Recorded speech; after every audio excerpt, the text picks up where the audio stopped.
mightier cause than ever yet the sword had pleaded or trumpet had proclaimed.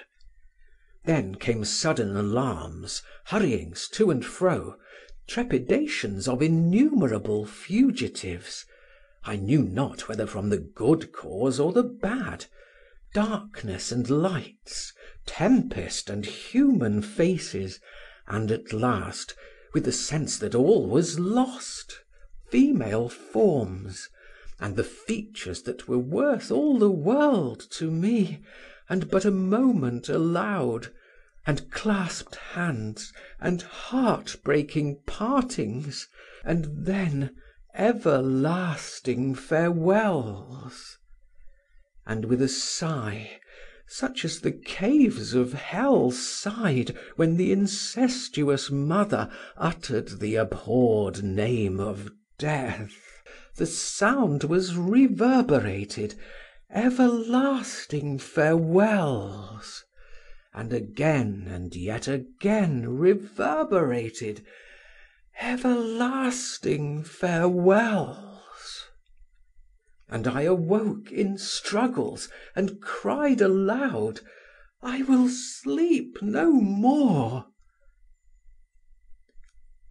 But I am now called upon to wind up a narrative which has already extended to an unreasonable length. Within more spacious limits, the materials which I have used might have been better unfolded, and much which I have not used might have been added with effect. Perhaps, however, enough has been given.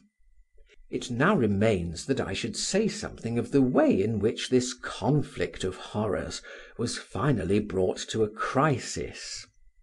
The reader is already aware, from a passage near the beginning of the introduction to the first part, that the Opium-Eater has, in some way or other, unwound almost to its final links the accursed chain which bound him. By what means? To have narrated this according to the original intention would have far exceeded the space which can now be allowed. It is fortunate, as such a cogent reason exists for abridging it, that I should, on a maturer view of the case, have been exceedingly unwilling to injure, by any such unaffecting details, the impression of the history itself as an appeal to the prudence and the conscience of the yet unconfirmed Opium-Eater, or even, though a very inferior consideration, to injure its effect as a composition. The interest of the judicious reader will not attach itself chiefly to the subject of the fascinating spells, but to the fascinating power. Not the Opium-Eater, but the opium is the true hero of the tale, and the legitimate centre on which the interest revolves. The object was to display the marvellous agency of opium, whether for pleasure or for pain. If that is done, the action of the piece has closed.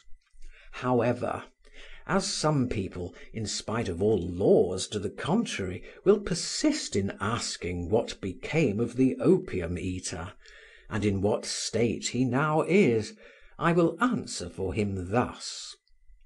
The reader is aware that opium had long ceased to found its empire on spells of pleasure. It was solely by the tortures connected with the attempt to abjure it that it kept its hold. Yet, as other tortures, no less, it may be thought, attended the non-abjuration of such a tyrant, a choice only of evils was left, and that might as well have been attempted, which, however terrific in itself, held out a prospect of final restoration to happiness. This appears true, but good logic gave the author no strength to act upon it. However, a crisis arrived for the author's life, and a crisis for other objects still dearer to him, and which will always be far dearer to him than his life, even now that it is again a happy one. I saw that I must die if I continued the opium. I determined, therefore, if that should be required, to die in throwing it off. How much I was at that time taking I cannot say, for the opium which I used had been purchased for me by a friend, who afterwards refused to let me pay him, so that I could not ascertain even what quantity I had used within the year. I apprehend, however, that I took it very irregularly, and that I varied from about 50 or 60 grains to 150 a day. My first task was to reduce it to 40, to 30, and as fast as I could to 12 grains. I triumphed. But think not, reader, that therefore my sufferings were ended, nor think of me as one sitting in a dejected state. Think of me as one, even when 4 months had passed, still agitated, writhing, throbbing, palpitating, shattered, and much perhaps in the situation of him who has been racked, as I collect the torments of that state from the affecting account of them left by a most innocent sufferer of the times of James I. Meantime, I derived no benefit from any medicine, except one prescribed to me by an Edinburgh surgeon of great eminence, viz., ammoniated tincture of valerian. Medical account, therefore, of my emancipation I have not much to give, and even that little, as managed by a man so ignorant of medicine as myself, would probably tend only to mislead. At all events, it would be misplaced in this situation. The moral of the narrative is addressed to the opium-eater, and therefore of necessity limited in its application. If he is taught to fear and tremble, enough has been effected. But he may say that the issue of my case is at least a proof that opium, after a 17 years' use and an 8 years' abuse of its powers, may still be renounced, and that he may chance to bring to the task greater energy than I did, or that with a stronger constitution than mine he may obtain the same results with less. This may be true. I would not presume to measure the efforts of other men by my own. I heartily wish him more energy, I wish him the same success. Nevertheless, I had motives external to myself which he may unfortunately want, and these supplied me with conscientious supports which mere personal interests might fail to supply to a mind debilitated by opium.